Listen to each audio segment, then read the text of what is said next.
It was a gun. I'm not voting. If we want to build our nation. The problem with the Somalians. Just want to experience something else than a black man. Move on, move Can't be like forward. a horse with blinkers on. Honestly say, I was about to have Corrupt sex and then I pulled crap, up. but it's nice. Hi, I'm Artie. I live in Khayelitsha. I'm an urban gardener. Hello, I'm Willem Willipay Lavender, and I'm from Cape Town, and I'm a natural botanical lover.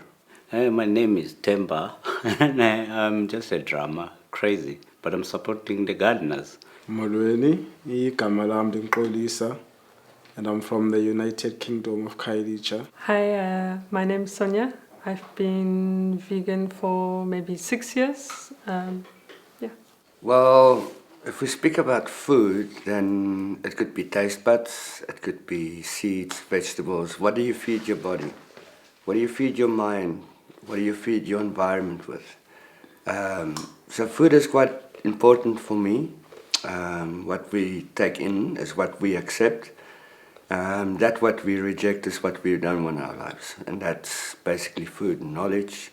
For me, it could be in food and what we eat, and how we express ourselves in food.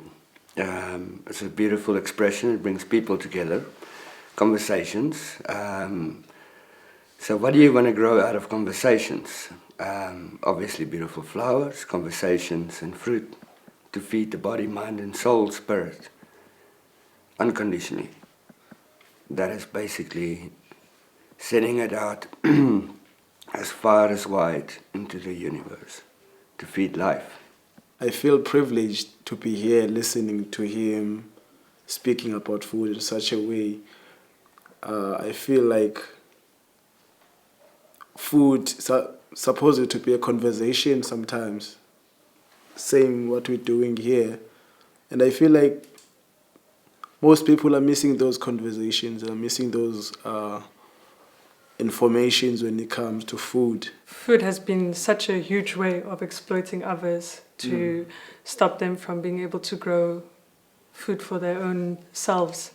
You know, reduce stealing land, reducing people to labor, and now again having to have that conversation, and we only see that conversation being held in Woolworths.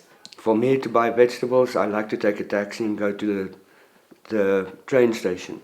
It's the best organic veggies that I can find there. That was picked that morning, straight from the source, and those hands brought it to you, so you eat from the source. And a lot of people don't see that. That tomato he buys in Woolworths, it says organic, but it's been picked somewhere, it's been shipped by a truck so many times before it actually got to the plastic to be wrapped in, and then get to the shelf, and then the consumer just buys it and buys the word organic. But organic is, how original can you get? Well, what usually people do sometimes in the townships when they eat, they would eat like junk crap food. Let's say I don't have vegetables and stuff to cook. I would just eat rice, plain out. And then I would be like, no, my stomach is not a glass. Nobody would know what I've eaten. Just walk by the streets. But forgetting the knowledge that food, what it does to my immune system, because I'm not getting enough nutrients that I'm supposed to be getting, you know. So that's the crazy story, man, of the inequality in the food system and how it's been controlled by the corporates and how they marginalize people. So this food system is bigger than we. A lot of us in South Africa is actually reaching back to our ancestors to go, that's those that's still alive, to go and find out about the medicine and not to buy it from the shelf and being tampered by so many companies. It was first think of in food and in medical areas. There's first the thing, how much money can we make? There's not first how many people we can feed or how many people we can heal. Okay, so with the GMOs, for example, they say, okay, now we want to feed a lot of people. That's why we're doing this. That's why we're modifying these things. But that doesn't even make sense because there's never been any huge effort to go back to that knowledge of sustainability. So once we've made that effort and failed, then we can talk about GMO, whatever. Okay, sure, maybe now you can convince me. But no one has tried to do that. We are just expanding factory farms, animal feed. The thing is also with GMO, they program seeds to eliminate certain pests. So they will program a seed to say they don't want that worm or that grasshopper to come and eat on the plant. So they make damage as they go. So it's easy for them to say, let's kill a few things so that we can have the best harvest in the end of the day. I don't think that is keeping nature in mind. Yeah. You know, so then they patent the seed. yeah, so they patent the seed and get rid of the problem, but that causes a problem, long-term problem, on the people eating that, because you don't pick up the diseases straight away. It comes only in 5 to 10 years that you start picking up diseases, and that individual has to now have doctor's costs and to figure out why is he having a skin rash. And then finding out maybe GMO is the problem. So certain products has to be stopped eaten, and it takes a while. So it's all cost, and then the medical aid is again. That is all things that is linked into the same program system that was designed, I feel. And the farmers, because it's patented, they're forced to now use those seeds where nature naturally has a life cycle and creates seeds for us to store and reuse. Yeah. Now farmers are forced to always be buying this patented seed, the patented fertilizer. I mean, that's a huge crisis in India, the farmer suicides. Yeah. So. Yeah, but the funny thing of all of that's just you guys just been talking about. If you go to the basics of it on a day-to-day living, go ask someone out there, put something that's GMO here and put organic. Tell me which one will they go for? GM. Given. At the end of the day, I don't care if it's organic or not. If I have to feed my 5 kids, give me that big potato, give me that big cabbage. That will feed my children. Screw organic. I have kids to feed, for example. So as much as this whole information is nice and so well structured, the GMOs, an average Joe like me who lives in Khayelitsha doesn't give 2 damns about that information if it doesn't feed me. As truthful as it is, even that information in itself is privilege. I've been through a process where I know young, very good friends of mine, their mom started getting ill because of a lifestyle she had. And she was very ignorant, so their kids is more health-wise, so they'll buy organic, they'll go to the markets on Sundays and they'll buy their weekly vegetables for the family and all that. And they'll go out of their way to get organic eggs. And if they don't get, they won't have. And the mom used to get upset because of it. Why wouldn't she just get her eggs? That's always the same. But she already was ill. And we discovered that with that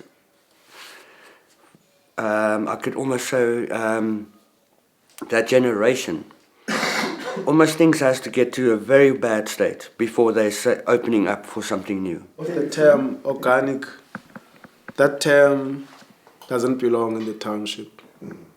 Because if you bring that term in the township, you're nuts. What are you talking about? Organics.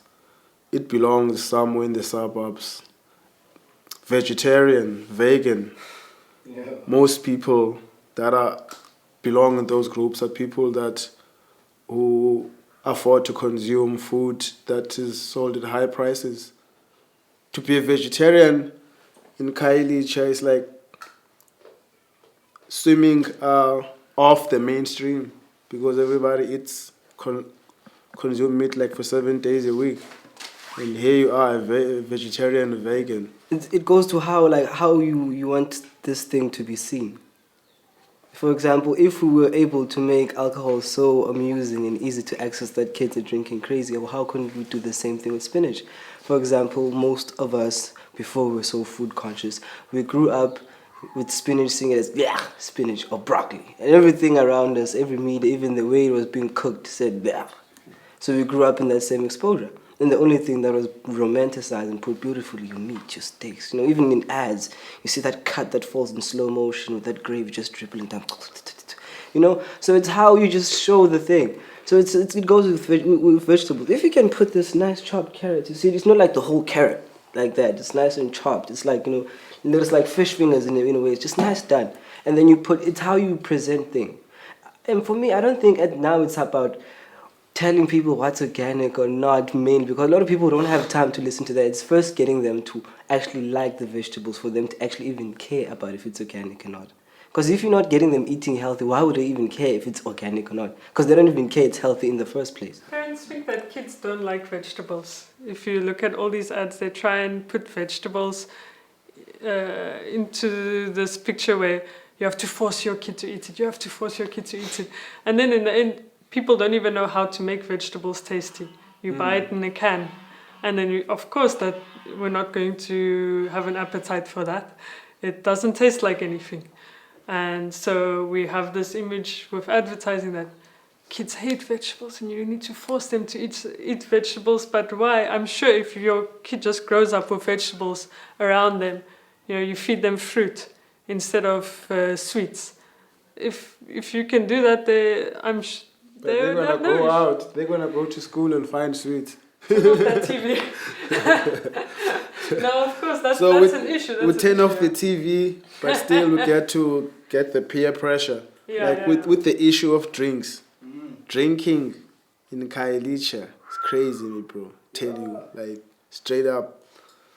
You talk about alcohol, for instance. If you could count how much money is spent on alcohol in Khayelitsha and measure on how much is spent on education, we wouldn't be striking for fees, man. We'd just be paying fees with our own money. It always goes back to the point of how is it being shown, or who is being used to actually be more effective in it. So it's how you show it in which glance you're making it being seen through. Because if you're using someone that kids admire, of course they're going to want it. It's like, for example, I'll use these other big European players, your Lionel Messi's. They're playing in the UEFA final. Who sponsors the UEFA Champions League? Heineken. So Messi wins the final. He grabs Heineken. Just achieve something. One kids, they grow up thinking, yeah, man, actually, when I'm old enough, I'm 18, I should buy Heineken, It's a star player drink, So it's like they say, man, men who work hard should deserve a black label, So it's one of those things that it's how it's being shown. A lot of things are glorified. And then they always speak in that quick, soft voice, blah, blah, blah, blah. And then what happens? They don't tell you, like, what's written behind the product, what it has. It's like your T's and C's kind of thing. You never hear it at the end of the advert. You always hear the good stuff. And then you always hear it later when it's messed up. So it's how it's being exposed. It always goes to that. So for us, in order to change people's perspective, we should change the approach of not coming like, Coke is bad, Coke is bad. Just come with an alternative. Tell them, okay, Coke is bad because of this and this and this, and this is what I have that's better. It's like Sonia said, why not use fruit instead of sweets? So we in Africa actually sit with so much knowledge that's got so many richness in it that we have to keep home and share with those that's willing to share it for the same reasons. So we sit with a lot of beautiful spirits here. We just need to tap into that we already know. And we guide ourselves by eating. What is good, what's not good, what to take in, what's not, and what brings joy and adventure. So this is bigger than us, I'm not going to act like I'm a Marvel superhero. I'm a human. So I'll do what I can within my means. If it helps someone who's close to me, even if it's one or two, that's just what I could do. It's my capacity at this time and point in life. My dream is for us to understand and overthrow the systems that are currently in place. My dream is for beautiful human beings to be free and thinking. My dream is health for everyone. My dream is total emancipation of people. Yazi, you should ever sit and talk with people, or else take a walk and create a straight talk. Talk what is nice, it will make you feel stronger. Listen what is right and say what is wrong. You should ever sit and talk with people, or else take a walk and create a straight talk. Talk what is nice, it will make you feel stronger. Listen what is right and say what is wrong.